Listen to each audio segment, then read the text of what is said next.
밤새도록 잠을 이룰 수가 없었다. 해협의 안개 경보는 밤새 울부짖었고 나는 비몽사몽간의 끔찍한 현실과 섬뜩하고 무시무시한 꿈들 사이를 헤맸다. 새벽녘이 가까워지면서 개츠빈의 집 쪽으로 택시가 올라오는 소리를 듣고 침대에서 벌떡 일어나 옷을 주워 입었다. 그에게 해줄 말, 미리 경고해줄 말이 있다는 생각이 들었던 것이다. 아침이면 너무 늦을 것이다. 그의 집 잔디밭을 가로질러 가보니 현관문은 열린 채였고 그는 홀 안의 테이블에 기대어 축 늘어져 있었는데 낙심한 것처럼 보이기도 했고 그냥 졸고 있는 것처럼 보이기도 했다. 아무 일도 없었어. 그가 지친 듯이 말했다. 계속 기다렸는데 데이지가 4시쯤 창가에 와서 잠깐 서 있다가 그냥 불을 끄더라고. 담배를 찾아 큰 방들을 샅샅이 뒤지고 다닌 그날 밤처럼 그의 집이 엄청나게 커 보인 적은 일찍이 없었다. 대형 천막 같은 커튼들을 젖히고 전등 스위치를 찾아 가늠하기 어려울 정도로 높고 어두운 벽들을 더듬었다. 한 번은 내가 무엇인가 걸려 유령 같은 피아노 건반 위로 쾅 하고 넘어지기도 했다. 사방이 이해하기 어려울 정도로 먼지투성이었고 오래도록 환기를 하지 않은 듯 방에서는 곰팡내가 풍겼다.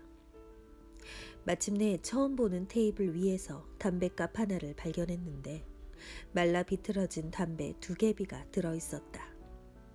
우리는 응접실의 프랑스식 창문을 열어젖히고 어둠 속으로 담배 연기를 내뿜었다. 어디 좀 피해 있어야 되지 않을까? 내가 말했다. 차를 금방 찾아낼 텐데. 지금 떠나라고? 일주일 정도 애틀랜틱 시티에 가 있는다든가 몬트리올쯤으로 올라간다든가. 그는 생각조차 하려 들지 않았다. 데이지가 어떻게 할지를 모르는 상태에서 그녀를 내버려 두고 달아난다는 것은 그로서는 불가능한 일이었다. 그는 마지막 희망에 사로잡혀 있었고 내가 어떻게 해볼 수 있는 지경이 아니었다.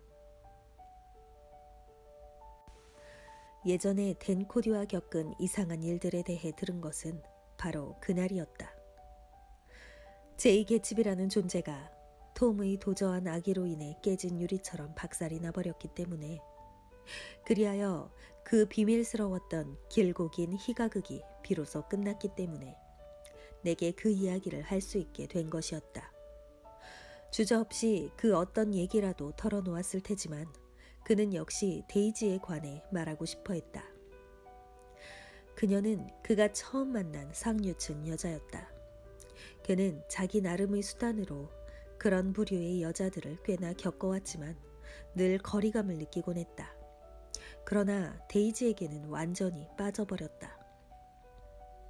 처음에는 테일러 기지의 장교들과 함께 그녀의 집으로 갔지만 그 다음부터는 혼자 갔다. 놀라운 경험이었다. 그렇게 멋진 집은 일찍이 본 적이 없었다. 그러나 그 집이 그토록 숨이 막히도록 강렬했던 것은 바로 데이지가 거기 살고 있었기 때문이었다. 부대의 막사가 그에게 아무 감흥도 주지 않는 것처럼 데이지 역시 자기 집에 대해 무심했다.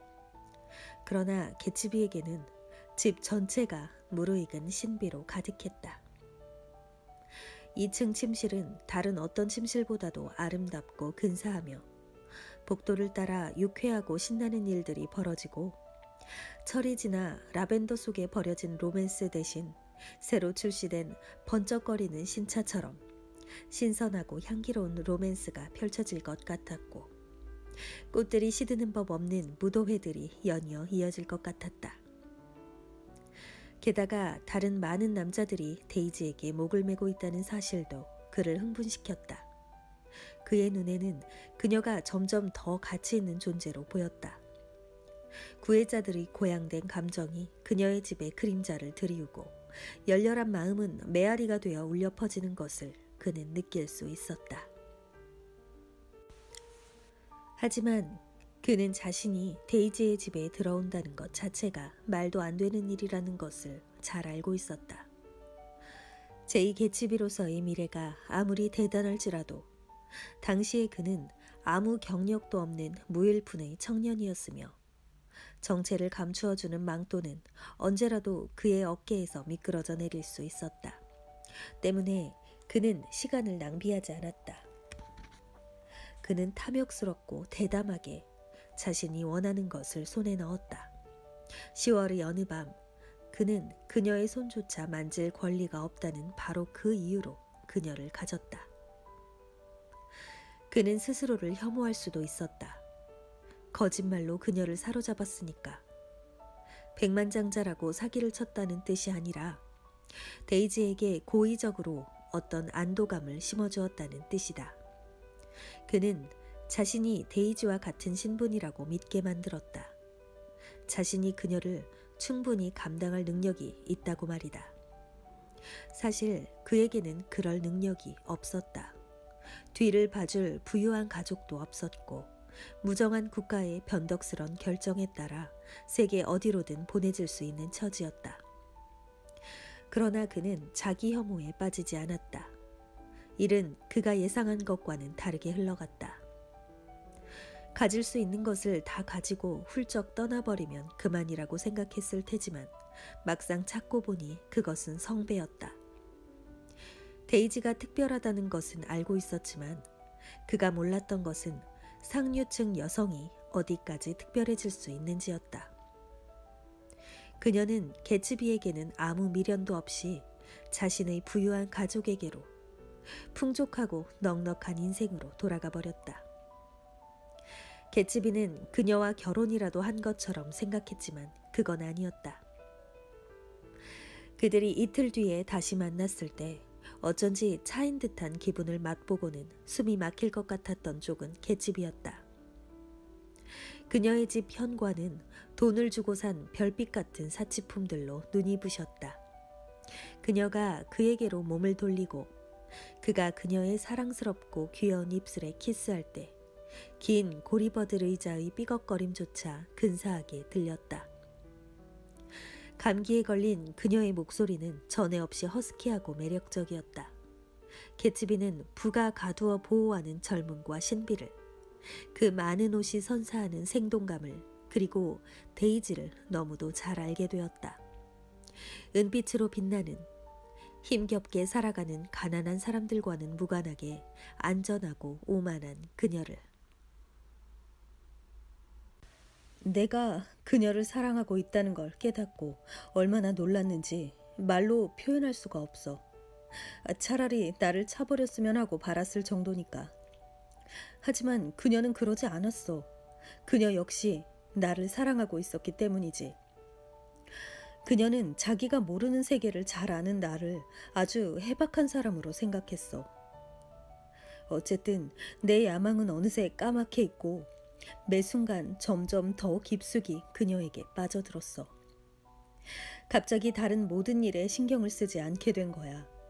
내가 하려는 일들을 데이지에게 들려주면서 즐겁게 지낼 수 있는데 다른 대단한 일을 벌여봐야 무슨 소용이겠어. 해외로 떠나기 전날 오후 그는 데이지를 품에 안고 오랫동안 말없이 앉아 있었다. 추운 가을날이라 방에는 불을 지폈고 그녀의 뺨은 붉어졌다. 가끔 그녀가 뒤척이면 그가 안고 있던 팔의 위치를 조금 바꾸었다. 한 번은 그가 그녀의 윤기 자르르한 검은 머리카락에 입을 맞추기도 했다. 다음 날로 예정된 오랜 이별을 위해 추억을 깊이 간직하려는 듯 그들은 그날 오후 내내 고요하게 보냈다. 그들이 서로 사랑했던 한 달 중에서 그녀의 입술이 그의 코트 견장에 말없이 살짝 닿았을 때와 그가 그녀의 손가락 끝을 마치 깊은 잠에 빠져든 사람에게 하듯 부드럽게 만졌을 때보다 더욱 가까웠던 적이나 서로 더 깊이 마음이 통한 적은 일찍이 없었다. 전쟁에 나간 그는 활약이 대단했다. 전선으로 나가기도 전에 육군 대위로 진급했고 아르곤 전투 뒤에는 소령 계급장을 달고 사단 기관총부대의 지휘관이 되었다. 휴전 조약이 성사되자마자 미친 듯이 미국으로 돌아가려 했지만 모종의 행정착오 혹은 오해로 인해 옥스퍼드로 가게 되었다. 데이지가 보내오는 편지에서 감지되는 초조한 낙담의 흔적에 그는 안절부절 못했다. 그녀는 그가 돌아올 수 없는 이유를 이해하기 어려웠다. 그녀는 주변의 압력을 느끼고 있었다. 그를 만나 바로 옆에서 그의 존재를 느끼고 자신이 잘하고 있다는 확신을 얻고 싶어 했던 것이다. 데이지는 어렸고 그녀의 잘 꾸며진 세계는 난초향과 즐겁고 유쾌한 속물근성의 냄새로 가득했고 오케스트라는 슬픔과 인생에 대한 암시를 새로운 선율에 얼버무려 담은 유행가들을 연주해댔다. 색소폰이 구슬프게 빌 스트리트 블루스를 불어대는 동안 수백 켤레의 금빛과 은빛 구두들이 먼지를 일으키며 엇갈렸다.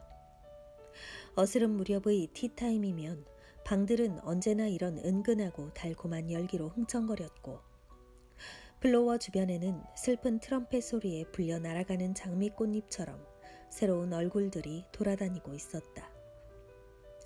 황혼 무렵이면 펼쳐지는 이런 세상을 통해 데이지는 다시 사교계의 모습을 드러냈다. 갑자기 그녀는 하루 5-6명의 남자들과 5번의 데이트를 계속하는 생활로 돌아왔으며 새벽이 되면 침대 옆 바닥에서 구슬과 시폰이 달린 구겨진 이브닝 드레스를 입은 채 시들어가는 난초 사이에서 졸고 있었다. 그녀의 마음 한구석에선 언제나 어떤 결단을 요구하는 목소리가 소리치고 있었다. 그녀는 자기 인생이 당장 그럴듯한 모습으로 자기 앞에 나타났으면 하고 바랐다. 결정은 자신이 아닌 다른 무언가가 내려주어야 했다. 사랑, 돈, 혹은 재고의 여지가 없는 현실 같은 것들이 바로 그것이었고 그것들은 모두 손만 뻗으면 닿는 곳에 있어야 했다. 그 다른 무언가는 봄이 한창인 어느 날 톰 뷰캐넌의 등장으로 현실화되었다. 그의 자질과 신분에는 묵직한 무게감이 있었고 데이지는 우쭐한 기분이 들었다. 분명히 약간의 갈등과 또 약간의 안도가 교차했을 것이다. 그래서 여전히 옥스퍼드에 붙잡혀 있던 개츠비는 한 통의 편지를 받게 되었다. 어느새 롱아일랜드의 새벽이 밝아왔다. 우리는 돌아다니면서 아래층의 나머지 창문들을 모두 열어 실내를 뿌연 금빛 햇살로 가득 채웠다. 나무 그림자가 이슬 위로 떨어졌고 조용하던 새들이 푸른 나뭇잎 사이에서 지저귀기 시작했다. 바람이 거의 불지 않는 가운데 상쾌한 공기가 천천히 순환하면서 선선하고 기분 좋은 날을 예고하고 있었다. 데이지가 그 친구를 사랑했을 리가 없어. 개츠비가 창 쪽에서 몸을 빙 돌리며 대들듯이 말했다. 알지? 데이지가 어제 얼마나 흥분했었는지. 겁을 주면서 막 다그쳤잖아. 그러면서 나를 무슨 사기꾼으로 만들었지. 그러다 보니 데이지도 자기가 무슨 말을 하는지도 모르게 된 거야. 그는 침울한 표정으로 자리에 앉았다. 물론 신혼 때야 아주 잠깐 그 친구를 사랑했을 수도 있을 거야.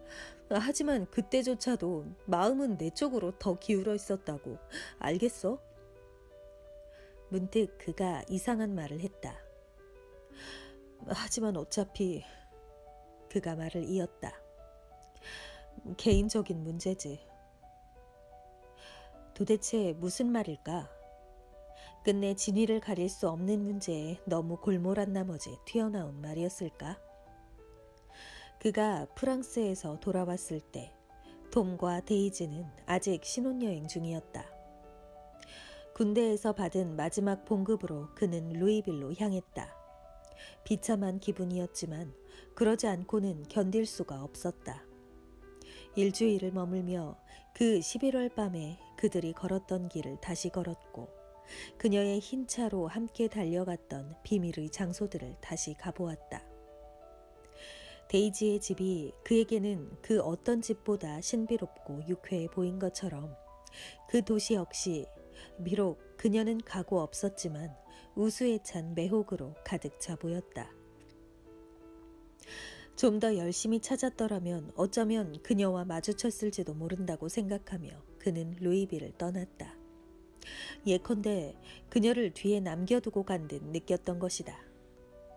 이제 그의 수중에는 한 푼도 없었고 일반실 객차는 더웠다. 그는 객차 통로로 나가 접는 의자에 앉았다. 여기 미끄러지며 뒤로 물러나고 낯선 건물들의 뒷모습이 스쳐 지나갔다. 봄 들판으로 나서자 노란 전차가 잠시 경주라도 하듯 나란히 달렸다. 저 전차에 탄 이들은 언젠가 우연히 거리에서 그녀의 창백한 얼굴이 뿜어내는 놀라운 매력과 조우했을지도 모른다. 아침 식사를 마치고 현관으로 나가자 9시였다. 밤새 날씨가 달라져 공기 중에는 어느새 가을 기운이 있었다. 개츠비의 옛 일꾼들 중에서 마지막으로 남아있던 정원사가 계단 아래로 다가왔다. 오늘 수영장 물을 뺄까 하는데요. 곧 낙엽들이 떨어질 테고 그럼 파이프가 막힐 겁니다. 오늘은 하지 마. 개츠비가 말했다. 그가 변명하듯 내 쪽으로 몸을 돌렸다. 여름 내내 저 수영장에 한 번도 못 들어간 거 알아? 나는 시계를 쳐다보면서 일어섰다. 기차 시간까지 12분밖에 안 남았네. 나는 시내로 가고 싶지 않았다. 별로 일이 없기도 했지만 그보다는 다른 이유가 있었다. 개츠비를 놔두고 가고 싶지 않았기 때문이었다. 나는 그 기차를 놓치고 그 다음 기차까지 놓친 후에야 일어설 수 있었다. 전화할게. 결국 내가 말했다. 그래. 12시쯤 전화할게. 우리는 계단을 천천히 걸어 내려갔다. 내 생각에는 데이지도 전화할 것 같아. 내가 동조해 주기를 바라는 듯이 그는 나를 간절한 눈빛으로 바라보았다. 그러겠지. 그럼 잘 가. 악수를 나누고 나는 그 집을 떠났다. 그러나 울타리에 도착하기 직전에 뭔가 생각이 나서 돌아섰다. 다들 썩었어. 내 외침이 잔디밭을 건너갔다. 너는 그 빌어먹을 인간들 다 합친 것보다 더 가치 있는 인간이야. 그렇게 말했던 것이 지금도 기쁘다. 처음부터 끝까지 그를 인정하지 않았기 때문에 그게 내가 그에게 해주었던 유일한 찬사였다. 그는 먼저 겸손하게 고개를 끄덕였다. 그러다 마치 우리가 오래전부터 공모하며 입을 맞춰오기라도 했던 것처럼 그의 얼굴에 모든 걸 이해한다는 찬란한 미소가 퍼졌다. 그가 입은 화려한 핑크색 정장이 흰 계단을 배경으로 밝은색 반점처럼 남은 모습을 보니 문득 석 달 전 그의 고풍스러운 저택을 처음 찾아가던 밤이 떠올랐다. 잔디밭과 차도는 개츠비가 암흑가의 인물이라고 추측하는 자들로 가득 차 있었다. 그때 그는 저 계단에 서서 자신의 영원히 더럽혀질 수 없는 꿈을 숨긴 채 그들에게 손을 흔들어 작별 인사를 하고 있었다. 나는 그의 환대가 고마웠다. 우리는 언제나 그의 환대에 고마워하고 있었다. 나 그리고 다른 사람들 모두. 잘 있어. 내가 소리쳤다. 아침 잘 먹었어, 개츠비.